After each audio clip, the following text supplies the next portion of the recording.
Berapa harga untuk memiliki Chery Tiggo 8 PHEV ni?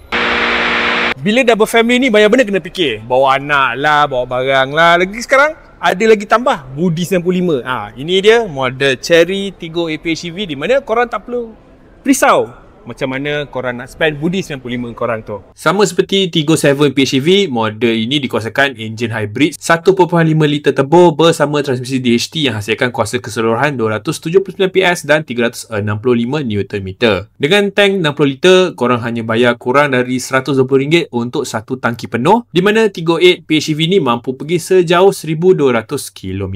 Ada yang bertanya, boleh ke Tiggo 8 PHEV ni masuk air? Walaupun dah ada bateri di bawah bahagian kereta, korang tak perlu risau sebab ia dilindungi bottom plate yang diperbuat dari high strength steel. Banjir kilat? Jangan risau, Tiggo 8 PHEV boleh redah air sedalam 500 mm. Tiada banyak perubahan pada luaran dan dalaman. Apa yang paling ketara adalah bumper hadapan diteliti semula untuk nampak lebih premium. Bahagian dalam pula, aturan skrin telah diubah kepada jenis infotainment 15.6 inci dan meter cluster 10.25 inci. Ada juga tambahan butang HEV, EV pada konsol tengah. Berapa harga untuk memiliki Chery Tiggo 8 PHEV ni? Harga dia adalah RM159,800. Korang rasa berbaloi tak? Tinggalkanlah komen ya.